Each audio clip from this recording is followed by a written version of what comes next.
Hello friend, real time system के codes के playlist में आज की वीडियो में हम डिस्कस करने वाले हैं डायनेमिक प्रायोरिटी सिस्टम की। डायनेमिक प्रायोरिटी सिस्टम क्या होता है और ये किस तरह से वर्क करता है इन रियल टाइम सिस्टम के अंदर, की आखिर किस तरह से हम इसके हेल्प से किसी भी प्रोसेस को एग्जीक्यूट करते हैं और किस तरह से प्रायोरिटी असाइन करते हैं इन डायनेमिक सिस्टम में। तो वीडियो को लास्ट तक जरूर देखिएगा। और हाँ, अगर आप इस पीडीएफ को डाउनलोड करना चाहते हैं तो डिस्क्रिप्शन में लिंक है, आप वहां से जाके डाउनलोड कर सकते हैं। तो अगर बात करें dynamic priority system, dynamic priority system से हमें यह समझ में आता है कि प्रायोरिटी सिस्टम है, जो भी टास्क होंगे उनको प्रायोरिटी असाइन करना है डायनेमिक फॉर्म में। अब डायनेमिक फॉर्म में क्या होता है, डायनेमिक सारी चीजें होती हैं एट ए रन टाइम पे, मतलब जब कोई भी प्रोग्राम या कोई भी टास्क एग्जीक्यूट होने वाला होता है एग्जीक्यूशन टाइम पे, तो उस समय हम उसको किस तरह से प्रायोरिटी असाइन करते हैं।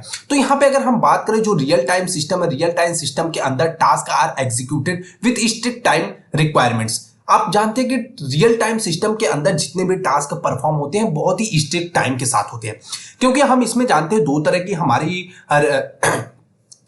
रियल टाइम सिस्टम होते हैं। एक सॉफ्ट रियल टाइम सिस्टम होता है, दूसरा हार्ड रियल टाइम सिस्टम होता है। तो सॉफ्ट रियल टाइम सिस्टम में क्या होता है कि थोड़ा बहुत डिले चल जाता है, एक दो डेडलाइन मिस हो सकती है, लेकिन हार्ड रियल टाइम बहुत ही स्ट्रिक्ट होता है, इसमें एक भी डेडलाइन मिस होने की कोई चांसेस नहीं होती। अगर एक दो डेडलाइन मिस होती तो वहां पे बहुत ज्यादा नुकसान होने के चांसेस होते हैं। तो इसीलिए इसमें क्या होता है कि जितने भी टास्क परफॉर्म होते हैं बहुत ही स्ट्रिक्ट टाइम रिक्वायरमेंट के अकॉर्डिंग परफॉर्म किए जाते हैं। अब आगे अगर हम बात करें जो भी डायनेमिक प्रायोरिटी सिस्टम है, एक तरह का कॉमन शेड्यूलिंग टेक्निक है, एक तरह का कॉमन शेड्यूलिंग टेक्निक्स है जिसका यूज हम करते हैं रियल टाइम सिस्टम में, मैनेज करता है एग्जीक्यूशन ऑफ द टास्क का। ठीक है, रियल टाइम सिस्टम के अंदर जो डायनेमिक प्रायोरिटी सिस्टम ये क्या करता है, किसी भी टास्क को मैनेज करने का काम करता है कि आखिर टास्क को कब एग्जीक्यूशन के लिए जाना है और कब और किस टास्क को सबसे ज्यादा हम प्रायोरिटी देंगे और किस टास्क को कम देंगे। प्रायोरिटी इन द सेंस आप समझते हैं कि अगर हमारे पास मल्टीपल टास्क, अगर मान लिया टास्क ए बी और सी है,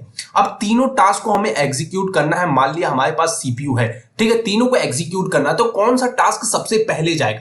अब इन तीनों टास्क में से वो टास्क सबसे पहले जाएगा जिसकी प्रायोरिटी सबसे ज्यादा होगी। प्रायोरिटी सबसे ज्यादा इन द सेंस अगर मान लो ए की प्रायोरिटी सबसे ज्यादा है ए, तो वो सबसे पहले जाएगा, बी की अगर है तो बी जाएगा। अब ये सबसे पहले हम बात कर ले प्रायोरिटी को किस बेस पे असाइन किया जाता है, आखिर कौन सा तरीका है प्रायोरिटी को असाइन करने का, प्रायोरिटी को असाइन करने का क्या तरीका। तो यहां पे कुछ पॉइंट अगर हम इसमें डिस्कस कर ले, जो डायनेमिक प्रायोरिटी सिस्टम, उसके बाद task are assign a priority value based on their current state and system current state. तो दोनों चीजों पे डिपेंड करता है, जो भी हमारा टास्क होगा उसके करंट स्टेट पे डिपेंड करेगा, जो भी हमारा सिस्टम होगा रियल टाइम सिस्टम होगा उसके भी करंट स्टेट पे डिपेंड करेगा। ठीक है, उसके बाद दूसरी पॉइंट क्या करती है, जो भी प्रायोरिटी वैल्यू है वो कंप्यूट होती है।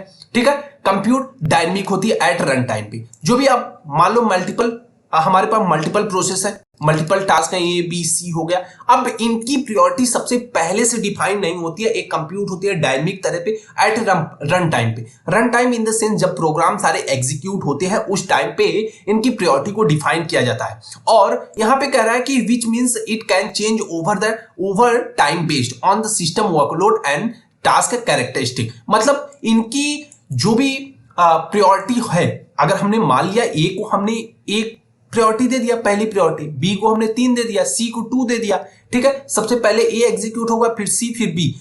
और इसके अंदर डायनेमिक प्रायोरिटी सिस्टम के अंदर अगर हमने इन सारी की प्रायोरिटी असाइन कर दी है तो इसको फिर से हम चेंज कर सकते हैं, चेंज ओवर कर सकते हैं based on time system workload के हिसाब से। अगर सिस्टम के ऊपर लोड ज्यादा है और इनके टास्क के कैरेक्टरिस्टिक के हिसाब से, मतलब कौन सा टास्क की डेडलाइन सबसे पहले है, किसकी रिक्वायरमेंट कम है, अब हमने इसके ऊपर चेंज ओवर कर दिया। हम कह रहे हैं कि सबसे पहले सी एग्जीक्यूट होगा, फिर बी होगा और फिर ए होगा। अब ए की प्रायोरिटी 3 हो गई, तो इसके अंदर क्या कर सकते हैं, हम चेंज कर सकते हैं इनकी प्रायोरिटी को। आगे इस बात को बात करें, जैसे जो टास्क होता है with higher priority value is execute पहले होता है, जो हायर वाला टास्क होता है वो सबसे पहले एग्जीक्यूट होता है और जो लोअर वाला टास्क होता है वो सबसे बाद में एग्जीक्यूट होता है। इस लाइन को आप लगभग ऑलमोस्ट इस यूनिट में सारे टॉपिक के अंदर लिख सकते हैं, क्योंकि जो भी हायर प्रायोरिटी वाला टास्क होता है उसका एग्जीक्यूशन फर्स्ट होता है और लोअर प्रायोरिटी वाले टास्क का एग्जीक्यूशन बाद में होता है।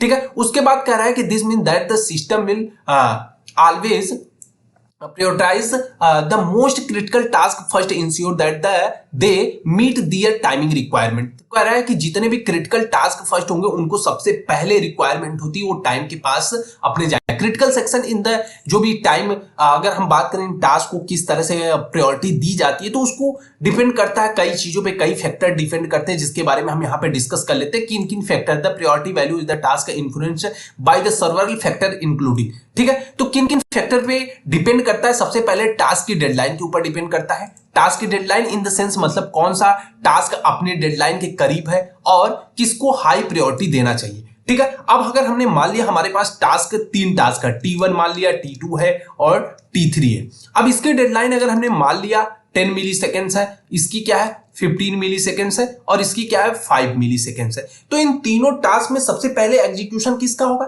क्योंकि सबसे क्लोजर डेडलाइन किसकी है?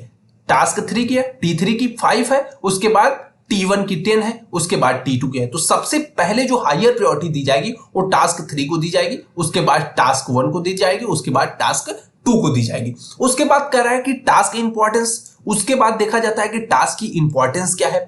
ठीक है, टास्क की इंपॉर्टेंस इन द सेंस की मतलब कि टास्क कितना ज्यादा क्रिटिकल है और सिस्टम, ऑपरेटिंग सिस्टम किसको देता है। Task critical in the sense की मतलब किस टास्क की इंपॉर्टेंस अभी सबसे ज्यादा है रियल टाइम, उस टास्क को सबसे पहले एग्जीक्यूट होने के लिए ऑपरेटिंग सिस्टम भेजता है और उसको हाई प्रायोरिटी असाइन करता है। तो इंपॉर्टेंस, टास्क की इंपॉर्टेंस हो गई, टास्क डिपेंडेंसी हो गई। टास्क डिपेंडेंसी को देखो लोअर प्रायोरिटी मिलती है क्योंकि अगर यहां पे बात करें जो भी task depend on other task given lower priority. किस तरह से लोअर प्रायोरिटी मिलती है इस चीज को समझो। अगर हम मान लें हमारे पास टास्क ये है, अब कर रहे हैं कि 2 टास्क जब एक दूसरे पे डिपेंडेंट होते हैं, टास्क 1 हो गया, टास्क 2 हो गया।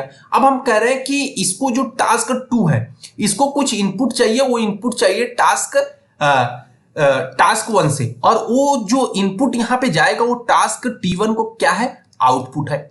ठीक है, यहां पे आउटपुट है, इसको इसी का आउटपुट एज ए इनपुट लेना है। तो वहां पे क्या होगा कि इन दोनों टास्क को क्या करेगा, इस टास्क को क्या करेगा, जो टास्क किसी अदर टास्क पे डिपेंडेंट होता है उसकी प्रायोरिटी सबसे कम होती है, सबसे लो होती है। क्यों होती है?